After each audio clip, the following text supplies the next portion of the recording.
Welcome to your instant reaction show. Colorado crushes Nebraska 36-14. Jesse Simonton, welcome. That was not the game we thought we were watching in the first half. That was Colorado was struggling. They capitalized on some Jeff Sims turnovers to take a lead, and then all of a sudden, whoosh, they blow the dam open in the second half. Yeah, you certainly a tale of two halves there. I mean, it was a clunker, sloppy, sluggish start. They look like a team, I think, Andy, that maybe had been reading their press clippings a little bit. And Dion told them to, and maybe they heeded that advice, and perhaps it was not the right message. And yet, by the end, I think, and we're going to discuss this, I think you can make the case that was arguably a more impressive win than week one. Because there was this hype, there was the pressure, the Buffs were the favorites, and you come out and you do what solid to good teams do, which is you beat the hell out of a bad team. And I think Nebraska is a bad football team. They've got to do something different offensively. As well as they played defensively, that couldn't keep up because they had to score some. They couldn't be in that position all the time. They couldn't have all those empty possessions where they're just handing the ball back or handing it to them in scoring position, basically.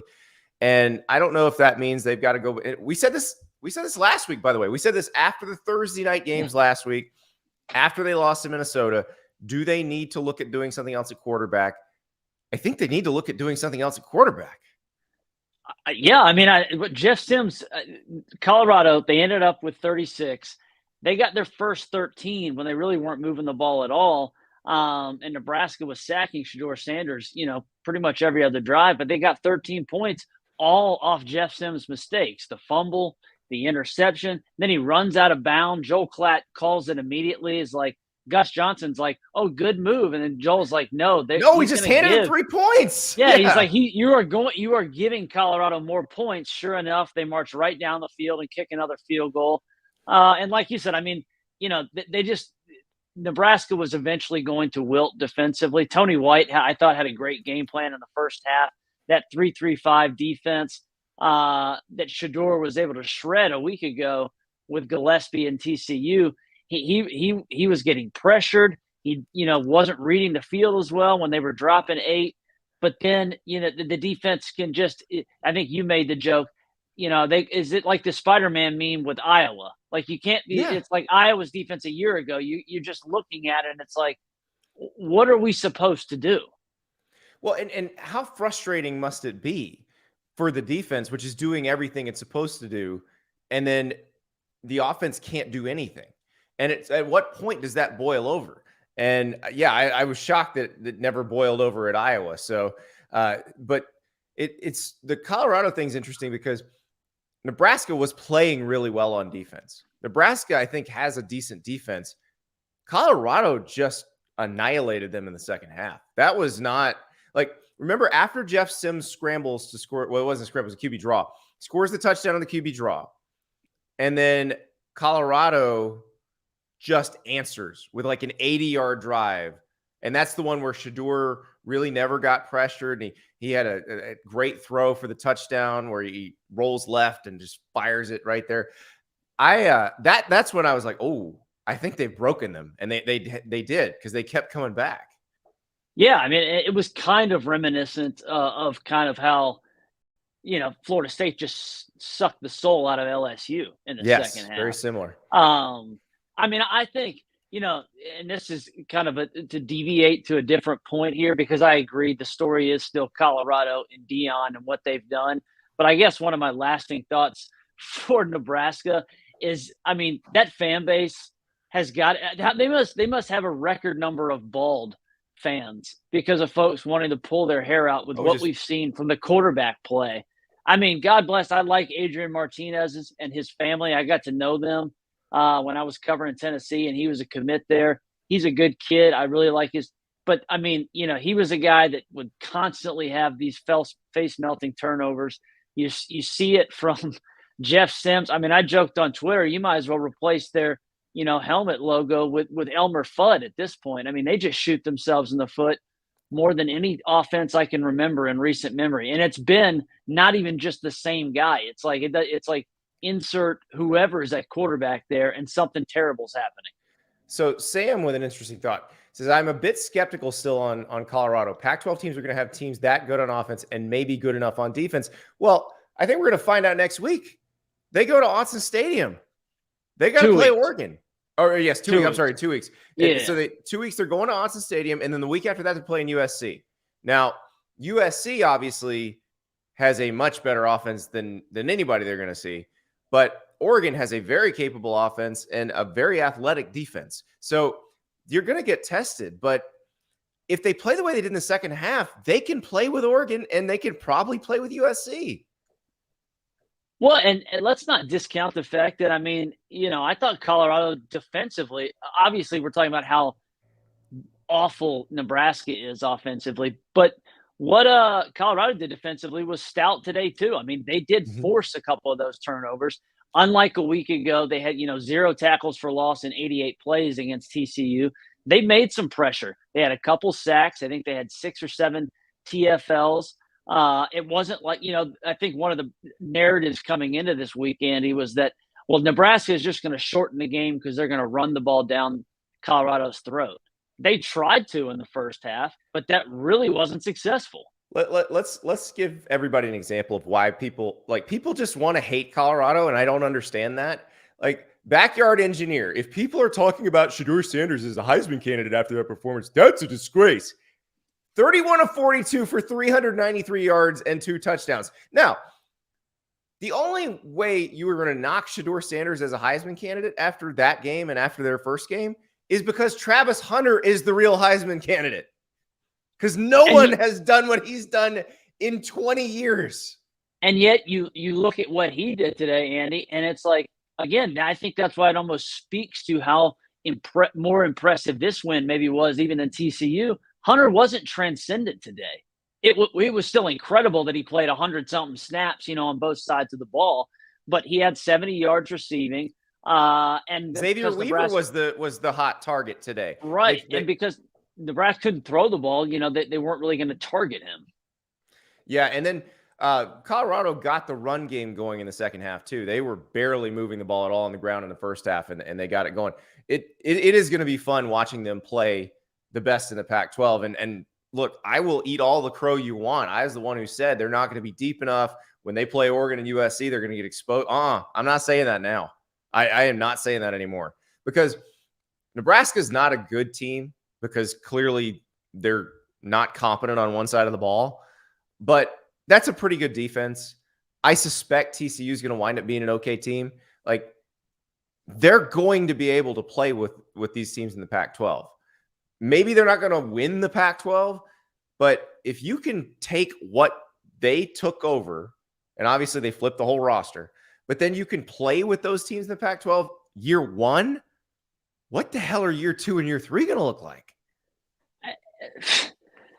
You know what hopefully it'll look like, because I think I would really like to see some more cohesiveness too, just because Dion, the coaching hires that he's done, Sean Lewis, the OC, bringing that, obviously this is only going to continue to ratchet his name up the coaching ranks. He made, I think, the deft move to leave a MAC head coaching job for a Power 5 OC job, because I think it's going to present him the greatest path to becoming a P5 head coach. Then you get Charles Kelly on defense. I mean, the 1-2 punch brain trust that Coach Prime has put together there, again, that speaks to his ability as a CEO. What are the 2 most important things right now, Andy? It's ability to get talent, which we are seeing, in real time, and its ability to kind of build that staff around you. You don't have to be the X's and O's guru that Lincoln Riley is on offense or Kirby Smart on defense. That's an extra, feather in your cap if you have it. But if you can do what Dion's doing, that's a path to be successful anywhere. Oh, absolutely. I mean, Urban Meyer never called a play, and he won 3 national titles. Like, you don't have to be the play calling genius if you're good at hiring coaches and good at motivating people and good at recruiting people. And clearly Dion's good at recruiting people. I mean, this is the guy who got the #1 recruit in the country to sign with him at Jackson State. And So this week, the news came out that Bryce Underwood, who's one of the top quarterback prospects in the class of 2025, he's going to Folsom Field for the USC game in a few weeks. Like, yes, they're trying to recruit blue chips out of high school. They don't want to do this every year. They want to get a foundation laid. And so that's the scary part, is what they're doing now is with spare parts for the most part they got out of the transfer portal and some transcendent recruits, one of whom is Dion's son, who would have been a Power 5 player had he not gone to Jackson State with his dad. One of whom is Travis Hunter, who went to Jackson State because of Dion. One of whom is Dylan Edwards, who played Pee Wee football for Dion and flipped to Colorado from Notre Dame. But Xavier Weaver was at USF. Like Jimmy Horn, USF. Yeah. They're doing this with stuff with guys that other places couldn't get as much out of. Well, and that's the other thing is that how many ADs after this game, now Dion's 2-0. Again, the wildest roster reckoning we've ever seen. There's going to be other ADs right now being like, well, we got to go find our Dion. And that's going to be, there's not another Dion. There's not another Dion. There's only like this. Now, I do think he could have done this at Georgia Tech and at Arizona State and at Louisville and at South Florida. There's a lot of, I think ADs that may be having some, some second thoughts of why didn't we go down this path when Colorado did. But the idea that this is, instantly reputable again at just another program, it's not. This is a unique character. He has a one of one for a reason. Yeah. Yeah, exactly right. So Frank in the chat, are you presuming Sanders does not know X's and O's? Laugh out loud. What a joke. No, we're not presuming that. We're saying he doesn't come from a play calling background. Right. He's just in like the similar Urban mold, Meyer. just like Urban, just like Dabo. Now, yep. Dabo's having his own issues right now, but he won a couple titles. What's the score of that game, actually? It was 21-17 right before the half. I don't know if Clemson put any more points on the board at halftime, but Clemson was only up 4 on Charleston Southern with three minutes to go in the first half. And at one point was down 14-7.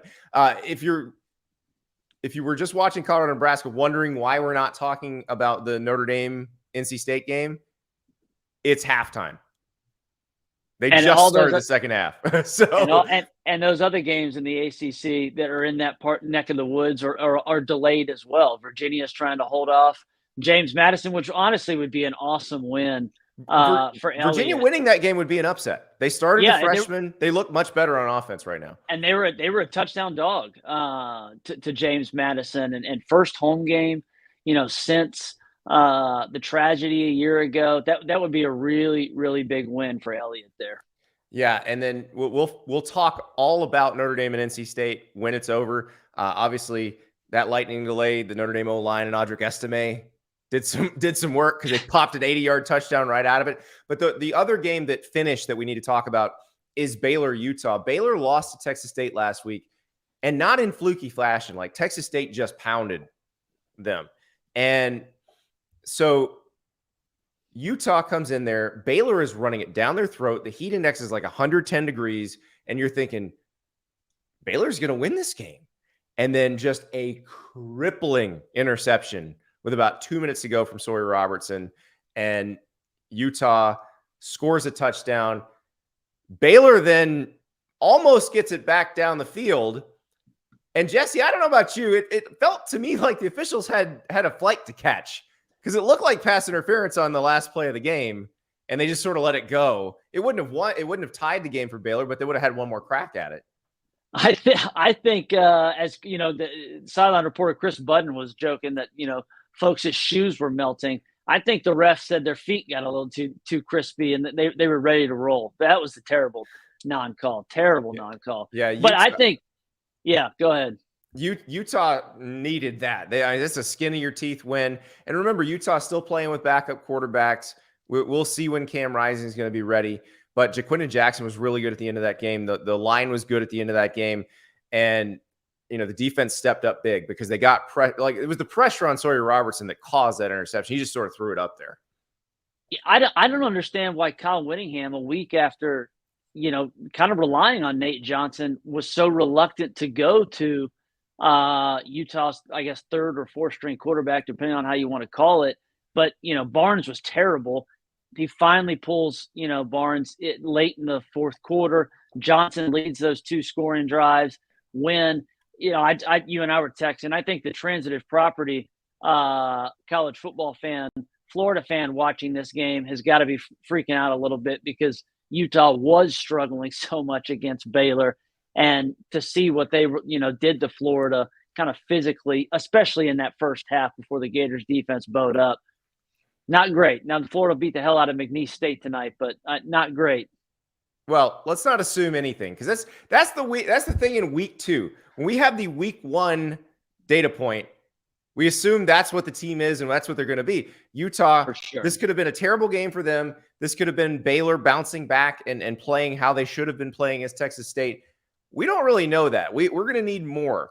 But by the way, if you like this show, because we've got a lot of people watching right now, if you like this show, we do this every day, Sunday through Thursday, 8 p.m. Eastern time on the YouTube channel for On3 Sports. We talk about college football. We have coaches on, players on. We have all the big newsmakers, and this is all we do is college football.